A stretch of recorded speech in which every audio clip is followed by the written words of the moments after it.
Hello, I am Beth from Soulify Wellness, and I am so excited to be here today.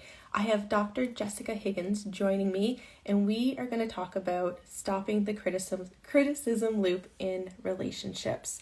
So, I'm just going to wait for Jessica to join us, but before she pops in, I'll tell you a little bit about her. She is an incredible human being. She is a psychologist who has 2 graduate degrees. Here she is. I'm just going to let her in here. 1 second here. She just has to request to join and then she'll pop in. But she's an incredible human being. She has 2 degrees in psychology, 2 graduate degrees. She has 2 coaching certificates, and she's been doing this work for over 20 years. So we're going to pick her brain on how to end that criticism loop that often happens between couples. So let's see. Yeah, there we go. We're just going to let her in.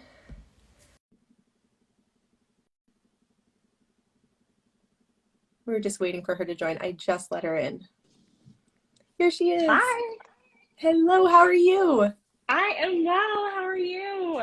Good. I am so excited to have you here. So besides your incredible background when it comes to psychology and your many years in practice, you also have the Empowered podcast, the Empowered Relationship podcast. So we had this great episode 299 not that long ago that just went live. So we talk about all things relationships, like getting to transform your relationships. And that's similar to what you do in your practice. What you do is you help women transform pain into love and connection. Do you want to share with those here exactly what you do? Sure. Thank you so much for your patience in my signing on. I don't always use Instagram Live, so I always have to refresh myself around how to sign in.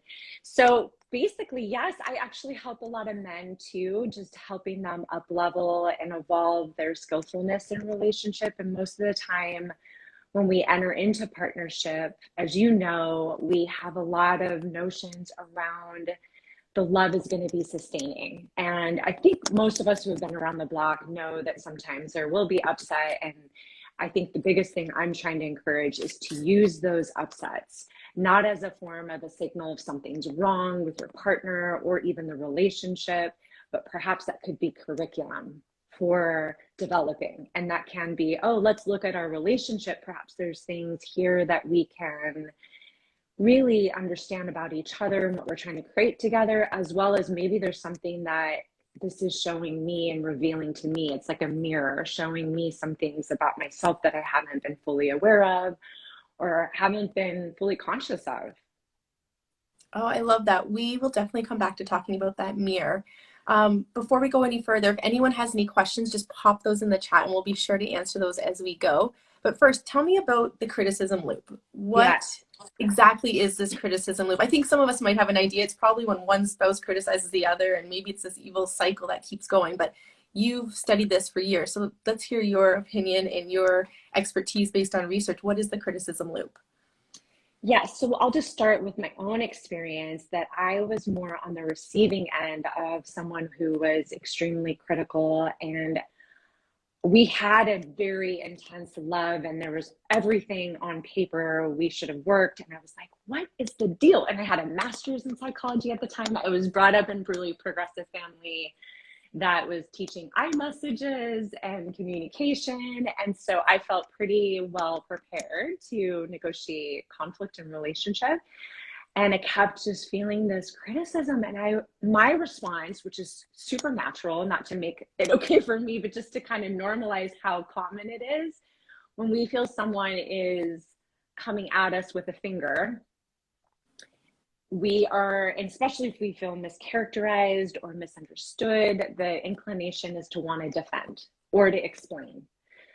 Oh, I think you have this wrong. Let me kind of help you. And here's what is true. And then what the loop is if someone's approaching someone with criticism, the natural response is to defend. And then it's the criticism defensiveness that can escalate. And that just further, both people don't feel heard, both people don't feel seen. And so Beth, what I really realized, not in that relationship, actually that relationship ended, However, years later, I was facilitating a workshop and I got this intense visceral feeling. Like I knew a lot of it intellectually, but it didn't click. And this was many, many years ago. And I was like, oh, he was scared, or he was like trying to get a need met. But the way he was trying to get his need met was through criticism.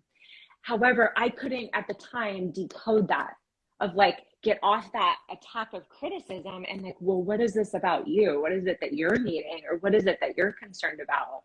And that changes everything, because really there is an internal need. There is I could give you many examples, but there usually is an underlying need.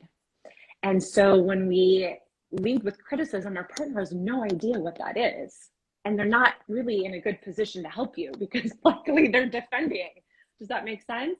Oh, I think that's the most powerful statement. I've never thought of criticism that way. They have a need and they feel like it's not happening. So it's almost like the spinning of wheels, probably, to be like, you know what, I'm going to put that person down to make them feel smaller so that I can boost myself up so that I can get what I need. It's almost like a bullying syndrome, maybe a little bit, but you don't realize you're doing it, would you say? I think that can be an aspect, and I think it can also be happening without awareness. Like I don't know that I would bargain most people aren't intending to be putting their partner down. And at the same time, when this escalates enough, we can feel really alone, and so we can up the ante, so that I think it can develop into what you're describing. What I have seen over and over and over again is that people who tend to resort to criticism or have that tendency more often than not have had a lot of encouragement throughout their life to be achievement oriented, be focused on the goals, whether or not they were brought up in a family where they highly emphasized performance, intellectual, like it wasn't as emotionally attuned, meaning that in relationship, their vulnerable, more emotional parts are seen and heard. And so if we don't have a lot of experience with that, and then Beth, if we look at our school system, if we look at our careers, most of the time critical discernment is a skill, and it is. So we don't want to totally take that off. However, when we look at relationship, this is the one area in our lives where critical, that discernment, that skill, that evaluation, that critique is actually not helpful, because our partner, we don't bond. Most partners, I would say almost everyone, doesn't want unsolicited feedback from their partner. I mean, there's different ranges of people who are able to tolerate that level of kind of feedback. And if the relationship is super solid and secure, I think there's a lot of ability to negotiate that. But we want to feel a sense of bondedness in a relationship. We want to feel loved and seen. And it's not that, oh, it has to always be positive. But when it's unsolicited, we're getting out of our lane. We're in the other person's lane, telling them about themselves. They haven't asked for feedback. We're evaluating and we're critiquing. And likely they're going to have a different perspective. And then that gets us into who's right and trying to recraft reality. It's normal to point at the thing that hurts. So, of course, we're going to do that. And if we're in the other person's lane, we're off on a track that is totally not the point. If the point is I'm concerned, or I'm scared, or I feel insecure, or I feel this, they can't respond to that because they're too busy defending themselves. So to answer your question, I think it has a lot to do with most of us have developed the intellect pretty well, and maybe haven't had experiences where that emotional vulnerability and being seen and heard for the tenderness is really welcomed. And then this can be so habitual when you talk about kind of this dominant. We do live in society where being on top or feeling like we're in power does matter. And so one-upping is a real thing. And so people do get competitive in relationship. And so especially when we look at tit for tat, right? And this is not just an isolated thing. So if we look at, this happens with me and my husband too. And we've worked these patterns so much. And I still can see the slippery slope where if he is grumpy with me, I can tell that I'm not as open-hearted later in the day than I would have been had we had a positive exchange. Like I'm still like, ooh, you were all like grumpy and mean with me earlier. Like I'm still kind of not sure how to respond to you. And so this is where we get into those downward spirals. And so this is when also it's like, I hear couples say all the time, partners, well, I did that because you did that. And then, well, I did that because you did that. I mean, it's this like, again, vicious cycle. Yeah, absolutely. So I hear two things. A need's not being met. So that's what starts the criticism loop. I'm hearing that, constructive criticism is great in many aspects of our lives, whether it's work, whether it was extracurriculars we did when we were younger. But when it comes to your relationships, we don't necessarily want criticism. We need this love and support. And so with that said, what happens if you're on the other side? Like, what if you are the person that's criticizing? And I'm curious, is it more often men or women? Is there any research that supports that? So men, women, and who does the more criticizing, and why am I criticizing if I'm like, I know you work with men and women, but let's talk about it from the women's side, because I think sometimes it's taken as maybe nagging. Would you say that? Yes. And I think stereotypically, when we look at the feminine, a lot of there's an ability to talk about relationship and the inner world, and to be able to kind of identify feelings and be able to talk about them. So that access to that inner feeling and then wanting to verbalize it tends to be a little bit more comfortable. And there is research that supports, when we look at men and their empathy, that they have the same capacity. It's just they don't always have the language for it, because they haven't, if we look at stereotypically, parents talk to their daughters more, girlfriends talk to each other about relationships stereotypically. And I know that depending on how people identify with gender, I'm speaking very binary, and I want to welcome all range here too. However, with men, stereotypically, there's a lot of bonding through physicality, and so maybe not as verbal. So it can be, I mean, I do work with a lot of men, and I see men that are very critical, and they come to me and they want to work on this. And if we're looking at gender, though, and the verbalization, again, it can be very normal to say, ouch, and point to the thing that hurts, right? And so that's, to verbalize that is like, oh, I don't like this, or this felt crappy, or I have an issue with this. And that's normal. But if we get caught there and then a partner gets defensive, then again, we're in that loop, and it's vicious and it's downward spiraling, and it's usually not going to lead to connection. So to answer your question, I have to catch this impulse. So just a quick story, and it's a little silly, but my husband and I play a lot of beach volleyball. We live north of LA in a town called Santa Barbara. And my husband grew up playing football.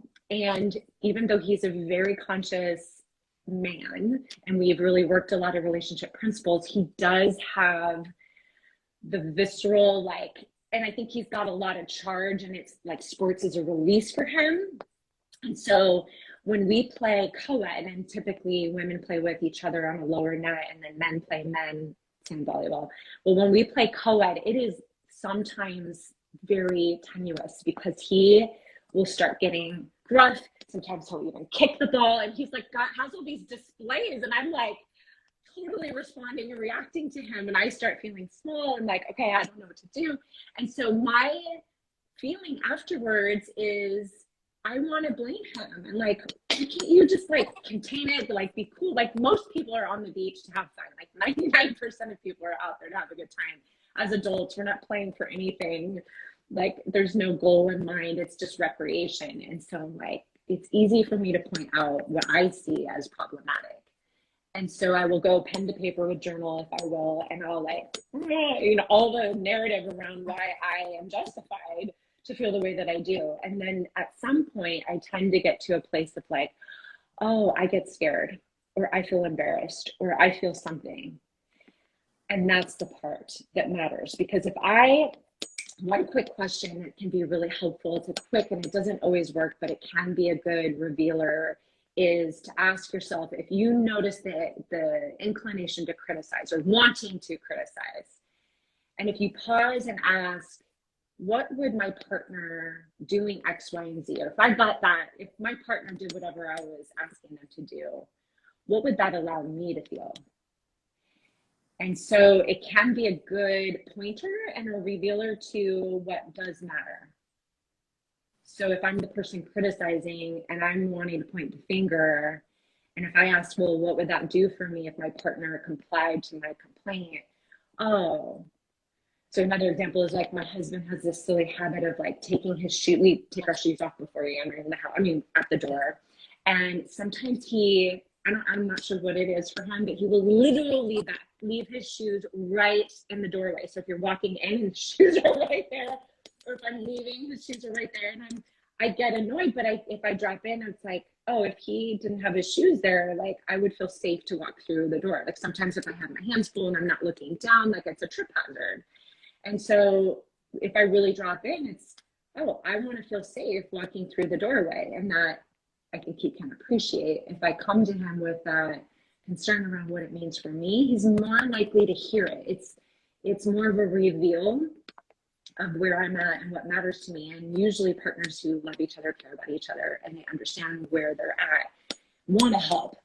But again, if I lead with like, you know, whatever the blame or criticism would be about his shoes, he's likely to want to defend about all the times he put his shoes on the other side, or, you know, do you get what I'm saying? Oh, for sure. It's criticism, then it's defensiveness, then it's more criticism, more defensiveness, then you defend your point, and it's just a cycle. And to get off that cycle takes a lot of awareness, like you said. And one thing I teach the women I work with is we got to figure out why that's happening. Where in your life maybe did you feel unseen, unheard by maybe your parents as a kid? And, or maybe, like you said, did you have perfectionist tendencies as a child?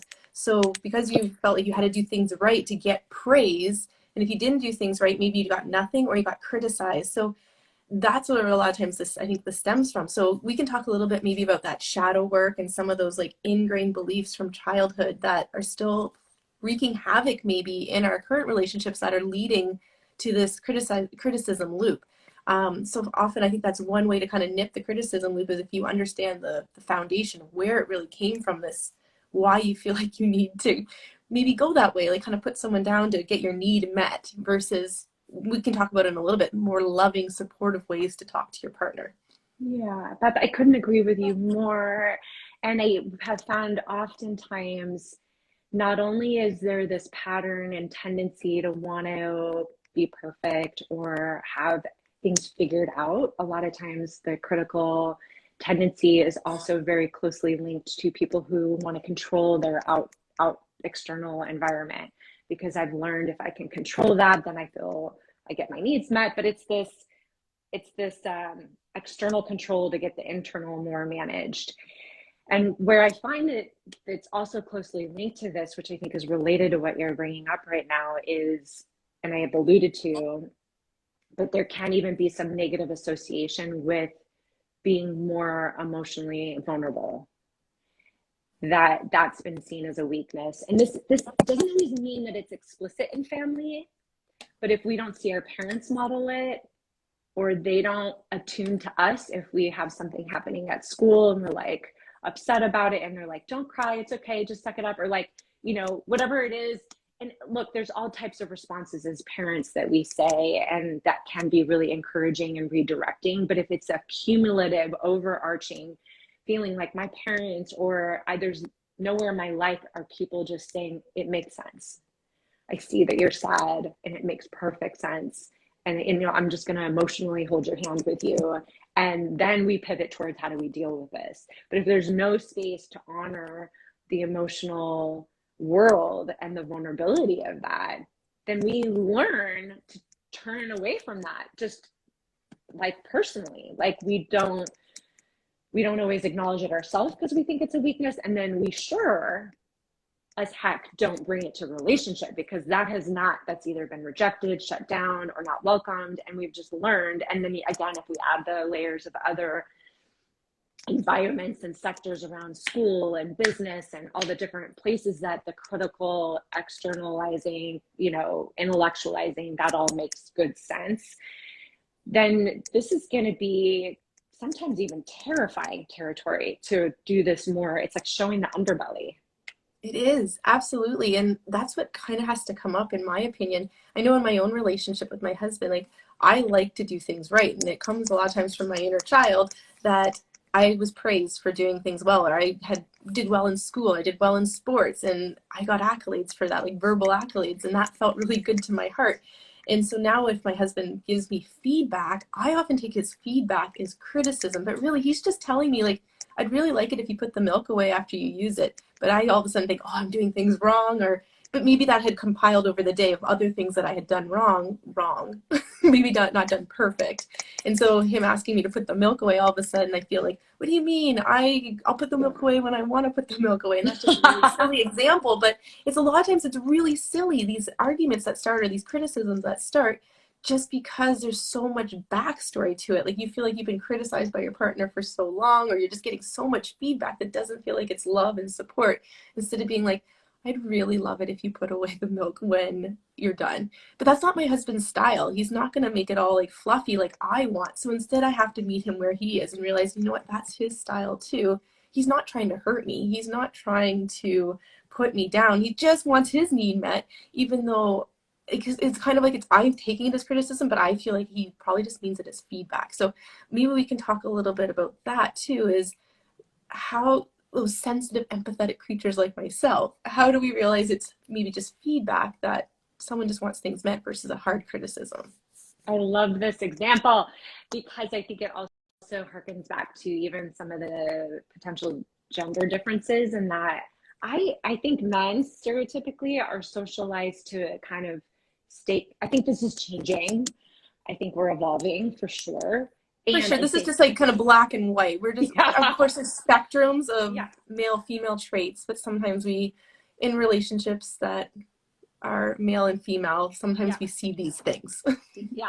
So I remember this happened not that long ago, and I was like really listening to my husband, and it sounded like complaint. And I was like listening to him, but it also sounded like staking claim, like we should, or this is the way, this is better, or it's kind of like just a general statement about what seems factual. And he was basically saying, I feel a lot of rebuttal from you. And I was like, oh, well, I think what's happening is when I hear you say this is reality, I might add a different layer that doesn't, that I haven't heard you include as far as my perspective on that. And I said, I wonder if some of what's happening is you're actually sharing what's true for you, but through the words of we should, or this is how it is, and so I've noticed that gender-wise that men will really speak broadly when maybe in fact they're speaking about themselves. So to answer kind of what you're saying, and I'll pivot to the sensitivity question, I think it is a practice for either partner that we can bring more of this is what it would mean to me. And I know we can't do that about every little thing, but if it's about the milk, like I get concerned the milk is going to spoil, would you be willing to put it in? Or whatever it is that means something to him, typically that lends towards, it's the setup of it, lends towards, okay, you're addressing something you don't like, but you're also telling me what it means to you. And you're the person I love and care about, and you matter so much to me, that then appeals to the heart. It appeals to the heartstrings of like, oh, I want to help. Like I can see that this is something for you. And then therefore that's where the motivation comes to want to change. Like I break, like newsflash, like not that this is for anyone, but even just myself sometimes, is that I think sometimes in partnership, we think we have insight on the partner and that like, oh, we're going to bestow this like feedback and it's going to be helpful to them.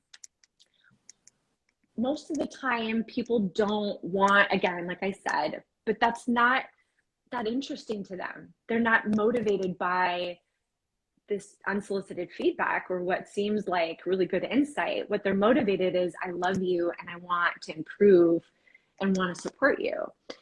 So that's kind of one thought that came up. Do you want to say anything in response to that? I'll interrupt that one for a second.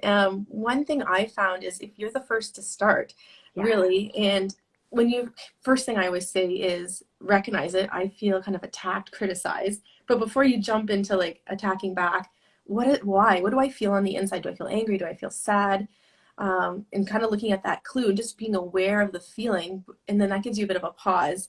You can talk about the feeling a little bit later. We can like kind of journal about it. Like you said, kind of, I always say, barf it out, like write on paper. Like, I feel so angry at my spouse right now. Why would he say this to me? And eventually all this kind of hatred comes out, and then it dwindles to, you know what, he does love me, or maybe it's just the way he's communicating to me. But then back to the actual situation where you recognize the emotion, taking a breath and being like, I know he's on my team. He does love me. He does support me. Maybe his words aren't coming across the way I need to right now, but I'm going to start first. And like you said, that helping thing that you just said, someone told me once, we have to serve each other. We have to serve each other. Like, we have to serve your spouse. And I'm not saying I need to bring him a plate of food all the time or put away his dirty laundry all the time, but we need to do nice things for each other. And then it's reciprocated. But if you're the first to start, and maybe you have to do it a few times before they start to reciprocate, what happens is I find the other partner, like the husband, may become more open. They might feel more safe in the environment. They might not feel like they're going to be nagged.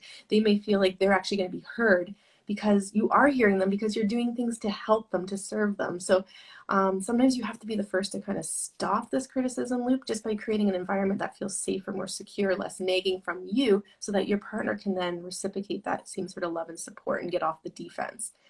What are your thoughts? I would absolutely agree. And just to add is we're constantly co-regulating in relationship, looking at each other's facial expressions and responding. And again, a lot of this isn't even conscious. So if we do soften, and usually when we reveal something more emotionally vulnerable, there's a whole tone that goes with it, right? 80% of communication is nonverbal. So if we are softened and it's this underbelly and it's this staying in our lane and revealing, that shifts the whole dynamic. It's really hard to go back and forth in that power struggle when we're essentially, it's a form of even surrender. And I don't mean surrender to getting hurt or feeling like you're defeated, to defeat. But it's changing the game, right? As we remind ourselves, we are in this because we love each other, or we're building and we're working towards more secure, loving partnership. And this is one move that potentially I can start with. And then when our partner can see in us the softening, the softening of the eyes and the face, and perhaps even just not something that looks so, the microfacial expressions. And just even the posturing and the breathing, if it feels more relaxed, it does feel safer. And then we tend to lean in. And I will also add, and I know you also believe in this as well, so I think we'll be on the same page with this. When I have done this work, initially, it started because I needed to honor my space. I needed to feel steady on my feet in my position. And at the time when I started practicing this, my husband and I were dating. So we didn't have the container of the marriage commitment that we have now. And what it looked like is I had no idea how he was going to respond. I would bring this underbelly of like, I feel worried or I feel scared about X, Y, and Z. And I didn't know if he was going to treat that with love or kindness or turn towards that. And Beth, over and over, every time I took that emotional risk, and believe me, my knees were shaking. It was terrifying. He turned towards it. But what I'm trying to also speak to is I had my own back. I didn't abandon myself. And I honored what was true, because if I'm having an internal and emotional experience and I present in a different way, or I try to act as if I'm not hurt or I'm not scared or I'm not bothered, I might be able to craft my language and be able to respond skillfully. But if what's happening on the inside is in distress, it's likely going to give mixed messages, but I'm also abandoning myself because I'm trying to pretend that I'm not as scared or insecure or whatever as I actually am. And so how does that get met then? How does that get addressed? How do I have my back? And how do I help my partner have my back? Yeah, you got to know who you are, what you want, and love yourself. I find to be able to receive love, you need to love yourself first. A lot of times, if someone gives you a compliment, if you can receive and be like, thanks, thanks for saying you like my shirt, versus saying, oh, this old thing, or I just picked it up at Walmart. Like, sometimes when you degrade the comments that someone else gives, it probably means you don't love yourself or have that confidence on the inside. And then what does that say to them too? They just gave you a lovely comment and you kind of put that down. So when you can love yourself on the inside and really like feel good on the inside, then it's going to change the relationship too, because you can receive their words differently. And maybe not as criticism, even maybe just as that feedback, or just as who they are, and they're evolving as well. And maybe they step slightly out of their lane, but if you stay in your lane, they will hop back into theirs eventually. Yeah, and I think too, just to add really quickly, that we are much more likely to be able to co-create together, like really have a solid foundation, like what we build from here in this issue, whether or not it's social, like the extrovert, the introvert, the saver, the spender. I mean, there's so many sects, like all financial, there's so many different places where we're going to have differences. And if we're not doing this work, right, we can make some really good strides, but it might not be as aligned and as like honoring of what really matters, which we might have to go back and like, it's almost like if we think about a foundation of a home, we might need to amend, like support, and like go back and redo some things. And not to say that, I'm just saying that I feel as though when we can really have this level of emotional vulnerability and honesty, we're that much more likely to set up and really co-create from a place of real congruence. What a great way to, you know what, let's leave it there. I think that's great. We kind of wrapped it all up. You know what, you have this great guide. I recently downloaded. I love it. I printed it off. That's how much I liked it. Nice. You have like probably 15 different critical thoughts, or kind of categories of thoughts that people, husbands, wives, whoever in the partnership, like that pressure to be perfect and do things without mistakes. When someone's passing on their negative feelings to you, not making you feel insecure, trying to have control. Like, you have tons of different examples here. So anyone listening, I would suggest to go to, do you want to tell us where to go? To go get, not go to where to go, but where to go find this awesome guide. Yeah, it's just on my homepage on the top part there, and it's drjessicahiggins.com, and that's doctor with a DR. So drjessicahiggins.com, and then the guide is titled Shifting Criticism into Connected Communication. And it's just giving a language side-by-side comparison around how to really shift a situation and what the situation is, and the language, and then how you could potentially recraft that to set this up for what we're talking about, is helping that need be more visible, helping your partner be able to respond and see that, and then from there be able to work towards something that really feels like a win-win, hopefully. Yeah, I love it. It's very practical. It's right there for you. So, and anyone else that's looking for another downloadable, I have a guide called 3 Ways to Save Your Marriage that comes with like 3 tips that you can start to do without your partner, that'll start shifting your marriage, start transforming yourself so that you can transform your marriage. A lot of the women I work with, their partners aren't always on board with fixing the marriage. They're kind of, it's fine, but the women just so badly want things to be different. They have a dream or a desire for better within their marriage. So I teach them how to transform their relationship just by doing that inner work, like catching those emotions, catching those inner thoughts, understanding maybe why I don't love myself, or why I'm taking their criticism like really, really, really to heart. So when we can start to shift that within us, I always say we're 50% of the solution. So check out that guide. It's freemarriageguide.com. And yeah, we'll have to do this again, Dr. Jessica.